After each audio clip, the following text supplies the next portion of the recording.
तो बच्चों चलो शुरू करते हैं। तो इस वीडियो में हम क्या करने वाले हैं, हम स्टडी करने वाले हैं डिफरेंट फॉर्म्स ऑफ लाइन। और इसमें हमारा जो फर्स्ट फॉर्म है ना वो है स्लोप इंटरसेप्ट फॉर्म। तो स्लोप इंटरसेप्ट फॉर्म में क्या होता है स्टूडेंट्स कि हमारे पास ना slope of line is given, slope of line and Y intercept जो होता है ना, ये दो वैल्यूज हमको गिवन है। तो लेट अस से the slope of a line is generally represented by m, ये हमने m ले लिया। और y इंटरसेप्ट क्या होता है, y इंटरसेप्ट को हम c से रिप्रेजेंट करते हैं। ये दोनों चीजें हमको दी हुई है। तो y इंटरसेप्ट का मतलब क्या होता है स्टूडेंट्स कि अगर y इंटरसेप्ट c है तो इसका मतलब ये है कि ये जो लाइन है ना वो 0, c पॉइंट से पास करेगा। फॉर एग्जाम्पल अगर मैं यहां पे एक डायग्राम ड्रॉ कर लूं, लेट अस से ये है हमारा y एक्सिस और ये है हमारा x axis and this is the line. तो ध्यान दो कि ये पॉइंट है जहां पे लाइन y एक्सिस को कट कर रहा है। तो इस वाले पोर्शन को, इस वैल्यू को हम y इंटरसेप्ट कहते हैं। और y इंटरसेप्ट जो होता है ना वो साइन के साथ आता है, मतलब प्लस या माइनस। जैसे अगर हमको c बोला ना, c y इंटरसेप्ट है, इसका मतलब y एक्सिस से जो पॉइंट ऑफ इंटरसेक्शन होगा वो 0, c होगा। तो इस पॉइंट का कोऑर्डिनेट्स बेसिकली 0, c हो गया। I hope this is clear.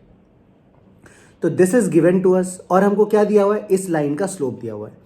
तो अभी हम क्या करेंगे ना, ध्यान से देखो, एक कोई तो भी जनरल पॉइंट हम कंसिडर करते हैं। तो मैं लिख रहा हूं यहां पे, consider any point P having coordinates x, y on the line. तो सिंस स्लोप जो है वो m है, therefore we can say slope which is equals to m can be written as m is equals to y2 minus y1 upon x2 minus x1.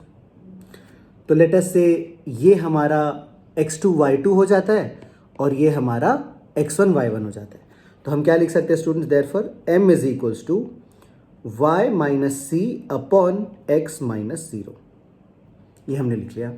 तो इससे हमको क्या मिल जाएगा, इससे हमको मिल जाएगा mx is equals to y minus C and therefore ये आ गया y is equals to mx plus C. ये हमारा आंसर आ गया। तो बेसिकली इस लाइन के इक्वेशन में क्या ध्यान रखने वाली चीज़ है मैं बताता हूँ। हम क्या करेंगे ना, एक लीनियर इक्वेशन x और y में लिखेंगे जिसमें इक्वल टू के लेफ्ट में सिर्फ y होना चाहिए और राइट साइड में क्या होगा, एक टर्म होगा जिसमें x होगा और उसके अलावा एक कांस्टेंट टर्म होगा। तो the coefficient of x is basically the slope. तो ये हो जाता है स्लोप और ये जो कांस्टेंट रहता है इसी को हम y इंटरसेप्ट बोलते हैं। I hope this is clear. y is equals to mx plus C, सबसे सिंपल फॉर्म, ये 10th स्टैंडर्ड में भी पढ़ा होगा आपने, बहुत इजी रहता है। तो let us look at a question based on this form of straight line. अभी हमारा क्वेश्चन क्या कह रहा है, क्वेश्चन कह रहा है find the equation of the straight line cutting off an intercept 3 from the negative direction of axis of y and inclined at 120 degree to the positive direction of x axis। तो हम इसको ना थोड़ा diagram से represent करने का भी try करेंगे। ये हो गया हमारा x और y एक्सिस स्टूडेंट्स, ध्यान से देखो। और हमारा लाइन जो है ना वो 3 इंटरसेप्ट बना रहा है y एक्सिस पे ऑन द नेगेटिव साइड। तो इस तरह से हमारा लाइन होगा कुछ and the angle it is making is 120 degree. I hope this is clear. तो अगर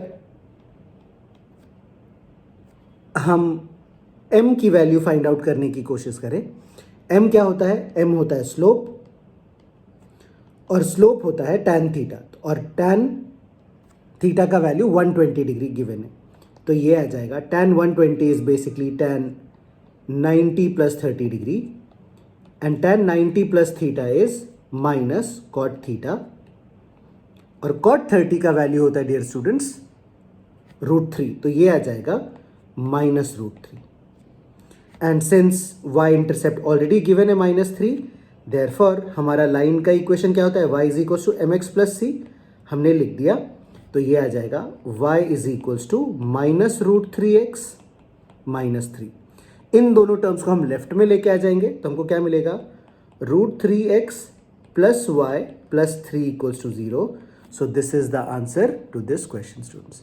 आई होप स्लोप इंटरसेप्ट फॉर्म अच्छे से समझ में आया होगा। तो एक बहुत ही आसान सा क्वेश्चन है ये, एक बार और क्या करो, पॉज करो वीडियो और इस क्वेश्चन को खुद से सॉल्व करो, है ना। So that is all in this video students.